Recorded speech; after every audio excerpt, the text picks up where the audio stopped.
యేసు ప్రభు నమ్ముకుంటే దేవుడు మనకిచ్చే ఆఫర్ ఏంటంట చెప్పాలి. ఇవి చదవరు. నీ పిండి పిసుకు తొట్టెయు చెప్పండి, నీ బుడ్డులో నూనె చెప్పండి.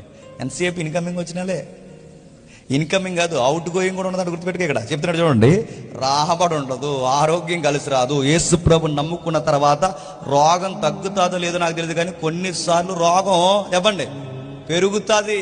శ్రమలు తగ్గుతాయి లేదో నాకు తెలియదు కానీ పెరుగుతాయి. సమస్యలు తగ్గుతాయి లేదో నాకు తెలియదు కానీ పెరుగుతాయి.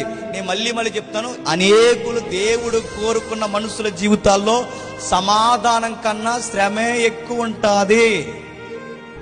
మరి ఇలా చదువుతున్నప్పుడు అంటే ఈ శ్రమల గురించి ఏం మాట్లాడాలనుకుంటున్న దేవుడు అంటే, శ్రమలు ఎప్పుడు పోతాయి అన్నయ్య అని మీరు నన్ను అడిగితే ఒక రోజు పోతాయి. బాగా వినండి, శ్రమలు ఎప్పుడు పోతాయి అన్నయ్య అని మీరు డైరెక్ట్ క్వశ్చన్ నన్ను అడిగితే డైరెక్ట్ క్వశ్చన్కి డైరెక్ట్ ఆన్సర్ ఏంటి చెప్పినా, మనం పోతాయి అంతే.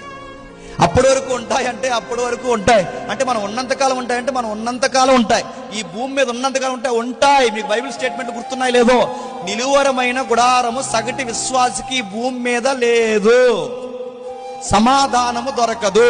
మరి వీటిని ఎదుర్కోవడం కష్టం కాదా? రోజు శ్రమ ఉంటే వాటిని ఎలా ఎదుర్కోవడం అంటే దానికి ఒక సీక్రెట్ ఉంది. ఆ సీక్రెట్ నీకు అర్థమైతే శ్రమలతో ఆడుకుంటావు. మళ్ళీ చెప్తున్నాను, శ్రమలతో ఆడుకోవడమే కాదు, శ్రమల యందు సంతోషిస్తావు. శ్రమలను బట్టి నీకు ఒక బిగ్ పిక్చర్ అర్థమవుతుంది.